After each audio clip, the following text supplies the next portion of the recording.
Hollow Creek was a place people avoided. Tucked away in the dense forests of West Virginia, it was once a thriving town, until it wasn't. The official records claimed it was abandoned due to a fire in 1976, but the locals whispered a different story. They spoke of something unnatural, a force that consumed the town overnight. People who ventured there never returned, and those who did spoke of shadows that moved, of whispers in the trees, and of the most terrifying rule of all: no matter what happens, don't look back. In 2023, a group of urban explorers decided to investigate Hollow Creek. They ran a YouTube channel called Lost Places Uncovered, and this was going to be their biggest video yet. Jack, Eric, Lila, and Mason were experienced explorers, but none of them had ever gone somewhere with such a terrifying reputation. As they drove down the winding dirt road leading to Hollow Creek, the forest around them seemed to grow darker.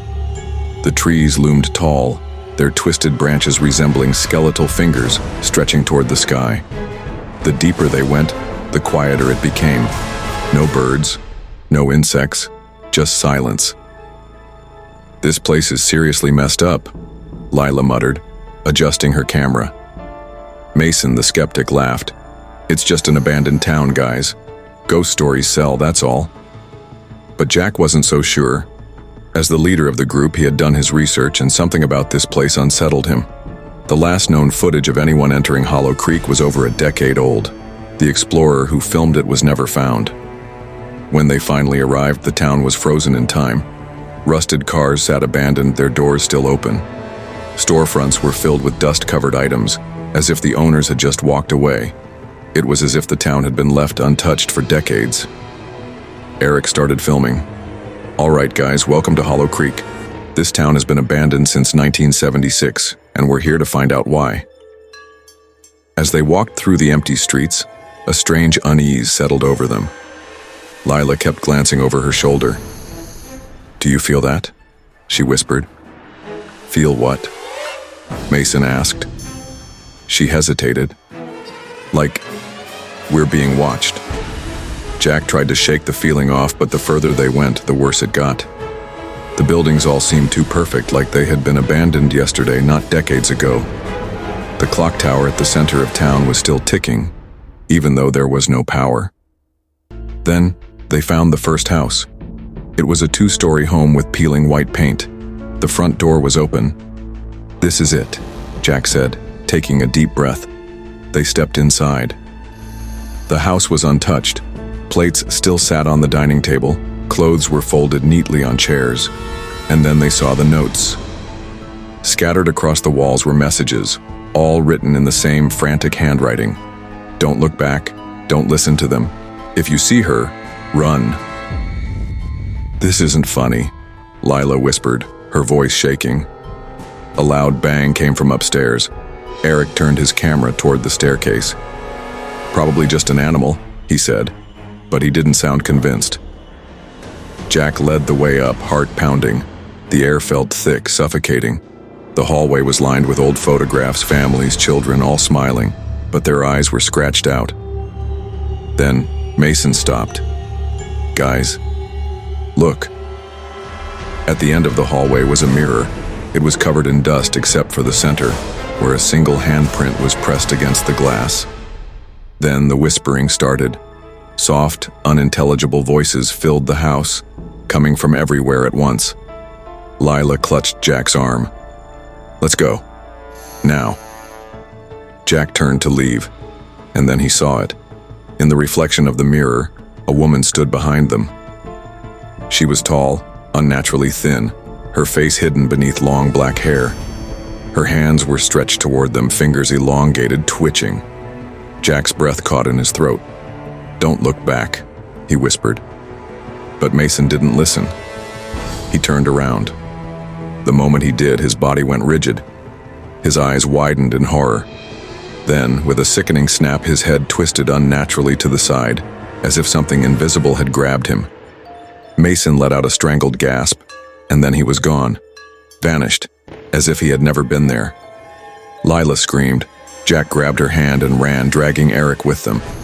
They bolted down the stairs out of the house into the street. But the town had changed. The buildings were shifting, twisting. The roads no longer led to where they had before. And then the whispers turned into laughter, echoing distorted all around them. "Don't look back." Jack clamped his eyes shut, dragging Lila forward. Eric was sobbing, breath ragged. They reached the car, but the keys were missing. A shadow fell over them. Jack knew. She was standing right behind them. "Don't look back," he whispered again. Eric did. And just like Mason, he vanished. Jack didn't wait. He grabbed Lila's arm and ran. They sprinted into the woods, ignoring the voices, ignoring the laughter. Branches clawed at their skin, the darkness swallowing them. Then suddenly, silence. They collapsed onto the highway, gasping for breath. The town was gone. No sign of Hollow Creek. No sign of Eric. No sign of Mason. The final footage. The video was uploaded a week later. It went viral instantly. The last seconds showed Mason turning around, his expression frozen in terror, before the screen cut to static. Viewers reported strange occurrences after watching. Objects moving on their own, whispers at night, shadows in the corners of their rooms. Some even claimed that if you paused the video at the right moment, you could see her standing behind Mason, watching, waiting, and if you looked too long, she would see you too. Los Angeles, California, one of the most vibrant cities in the world, filled with dreamers, tourists, and those seeking a new beginning. But beneath the bright lights and glamour, the city hides dark secrets.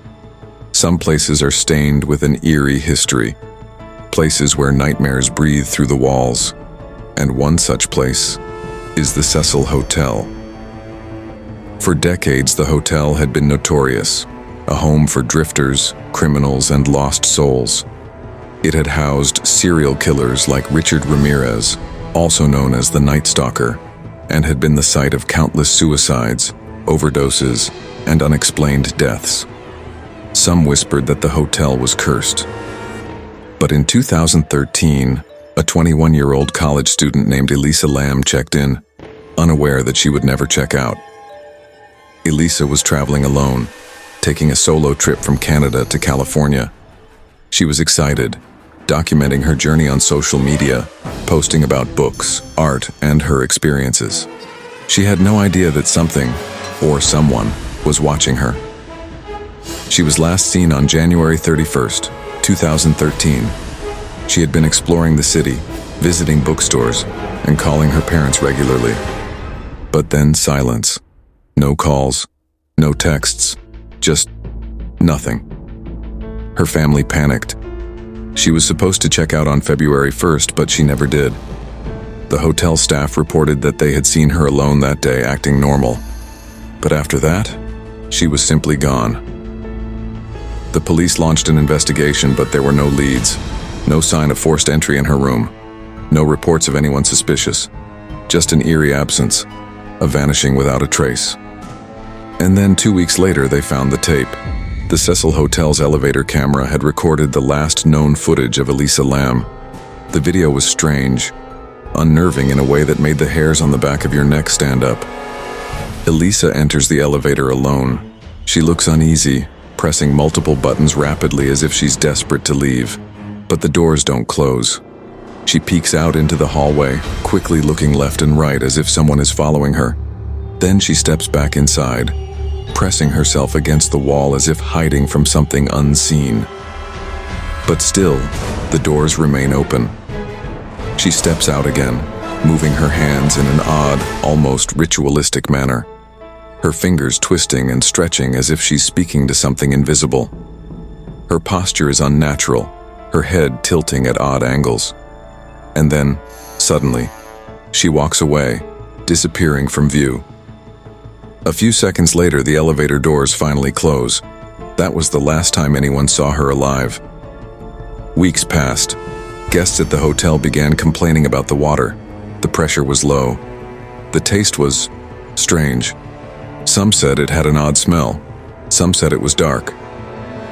Then, on February 19th, 2013, a maintenance worker was sent to check the hotel's rooftop water tanks. What he found was beyond horrifying. Floating inside one of the massive tanks in the very water that guests had been drinking was Elisa Lam's lifeless body. The tank's lid was heavy, requiring significant effort to open. The only way onto the roof was through a locked door, one that triggered an alarm if opened. Yet there she was, naked, her clothes floating beside her. The autopsy was inconclusive. No drugs, no alcohol, no signs of trauma. Just a young woman, dead in a place she should never have been able to reach. Theories exploded across the internet. Some believed she had suffered a mental breakdown, perhaps a psychotic episode caused by bipolar disorder, which she had been diagnosed with. Others suspected foul play, that someone had lured her to the rooftop, killed her, and then somehow managed to place her in the tank without leaving any evidence. And then there were the darker theories, the paranormal ones. Many believe that the Cecil Hotel itself is cursed, haunted by the restless spirits of those who died within its walls. Some say that Elisa was interacting with something supernatural in that elevator, something no one else could see. Others believe she was possessed. Her erratic movements, her gestures, all signs of an unseen force pulling her into its grip. And what about the water tank? How did she end up inside without triggering alarms or breaking locks? How did she lift the lid on her own? How did she drown with no sign of struggle? The case remains unsolved. The Cecil Hotel has since changed its name, trying to escape its haunted reputation. But those who have stayed there, those who have felt the cold touch of something unseen, know the truth. Sometimes the dead don't rest. Sometimes they wait. And if you ever find yourself in an old hotel, staring at the elevator doors that won't close, feeling an unnatural chill in the air, ask yourself, are you really alone?